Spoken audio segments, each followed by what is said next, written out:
Seja bem-vindo a mais uma aula da nossa escola bíblica e hoje nós começamos uma série sobre sofisma. Você sabe o que significa essa palavra?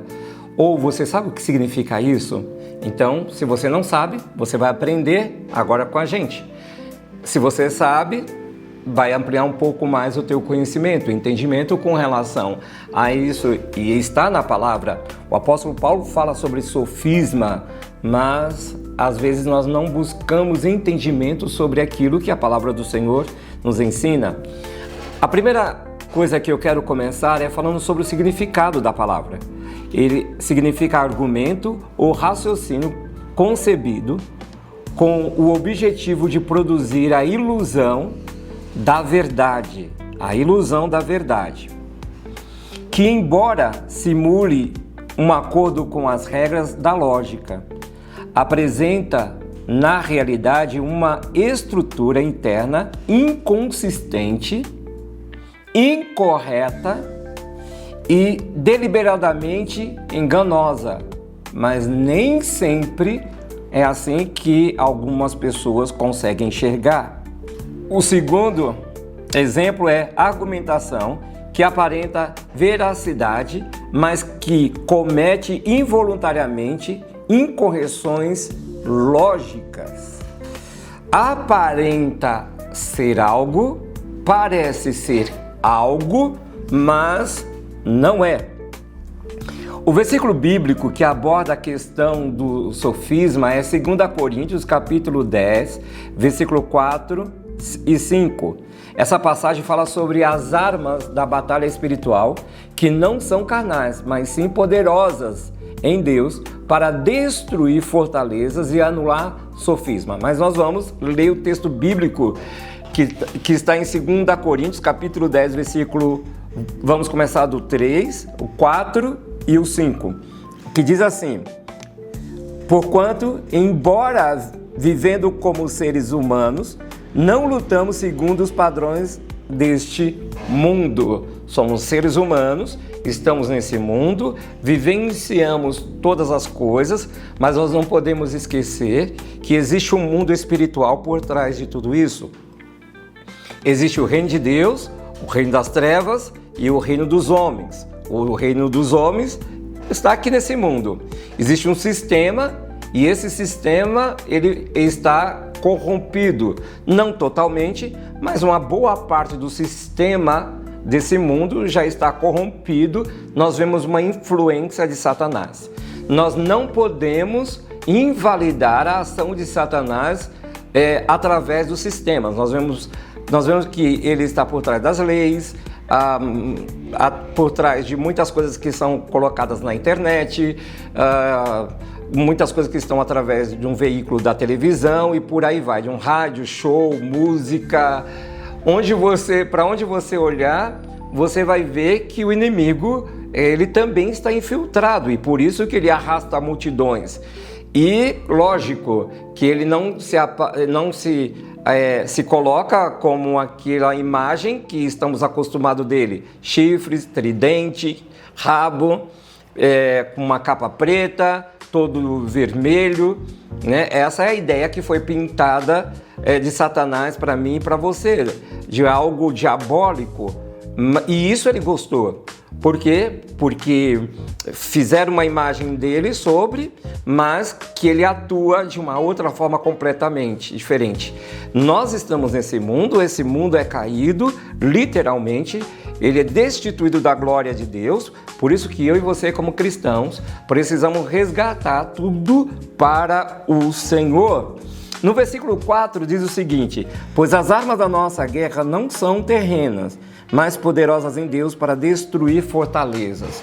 E aí eu queria linkar esse versículo 4 com o momento que Pedro, na hora da prisão de Jesus, na hora que Jesus se entrega para os soldados romanos e também do templo, Pedro ele pega uma espada e ele vai e corta ele cortou a orelha de um soldado chamado Malco. Cortou a orelha porque pegou na orelha, né?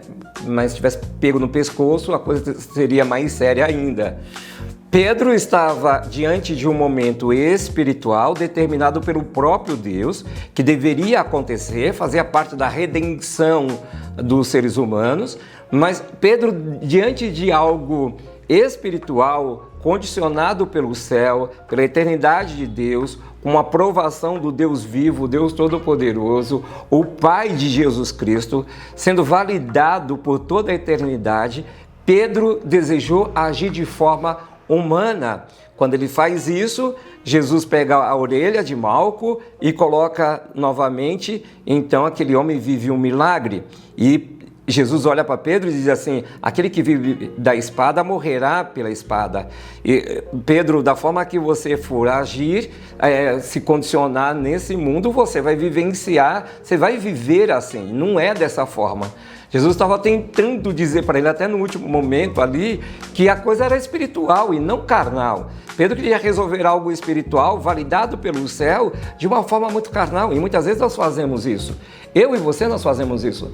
A guerra é espiritual, o que está acontecendo no ambiente é espiritual e nós queremos resolver de uma forma muito carnal. Não vai dar certo, não vai acontecer, não terá solução. Vamos bagunçar mais ainda. Então o apóstolo Paulo chama a atenção de que, ainda que sejamos seres humanos, a nossa luta não é dessa forma.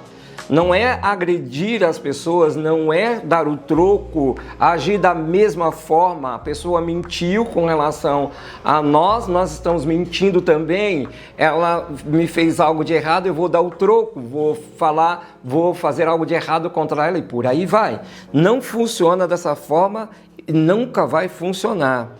O versículo 5 diz assim: destruímos vãs filosofias e arrogância que tentam levar as pessoas para longe do conhecimento de Deus, e dominamos todo o pensamento carnal para torná-lo obediente a Cristo. Destruímos vãs filosofias, é o que mais nós estamos vendo nos dias de hoje. Filosofias malignas, e infelizmente muitas pessoas cristãs têm caído. Alguns frequentadores de igrejas evangélicas têm caído nas filosofias desse tempo, daquilo que estão se levantando, e a arrogância que tanto leva as pessoas para longe do conhecimento de Deus. O todo arrogante é soberbo, todo soberbo é arrogante, prepotente. E a palavra do Senhor diz que ele abate esse tipo de pessoa. E uma pessoa arrogante e prepotente, ele diz que não precisa de ninguém, não preciso de Deus, não preciso de ninguém, eu não faça o que tem que ser feito não para ver se alguém vem aqui e vai fazer, e por aí vai. O arrogante é aquela pessoa que tem o nariz em pé, que não precisa das pessoas, que vai conquistar tudo na força do braço dele, que ele é mais inteligente do que todo mundo. E com isso ele vai se afastando de Deus, porque na mente dele, o diabo já colocou também, fortaleceu aquilo que ele já tem, que ele não precisa mesmo de Deus, que ele está nesse mundo e que se ele não fizer, que se ele não buscar, que se ele não trabalhar, não vai funcionar. E dominamos todo o pensamento carnal para torná-lo obedientes a Cristo. E sou eu e você que fazemos isso. Então, o versículo bíblico que aborda a questão que nós lemos aqui, 2 Coríntios capítulo 10, do 4 em diante, essa passagem fala sobre as armas da nossa batalha espiritual, que não são carnais, mas são poderosas em Deus para destruir fortalezas e anular sofisma. Nesses versículos, sofisma se refere a argumentos enganosos ou raciocínios falsos que se opõem ao conhecimento de Deus, aquilo que é verdade, aquilo que é a palavra de Deus. A passagem enfatiza a importância de discernir esses sofismas e combatê-los com as armas espirituais que Deus nos oferece, buscando a obediência a Cristo em todos os nossos pensamentos. Eu e você precisamos levar a nossa mente cativa a Cristo todos os dias.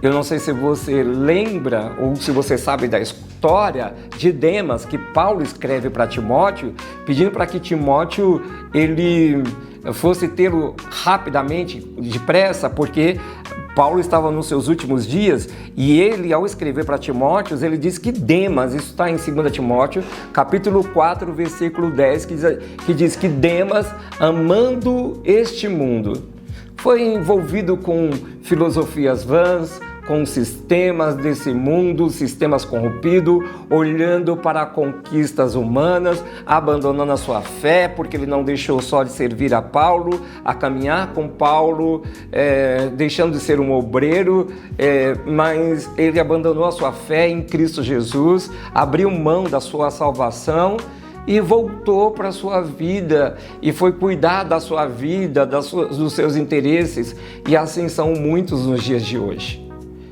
E eu espero que eu e você não façamos isso, porque nós sabemos que o fim ele é terrível, ele é complicado.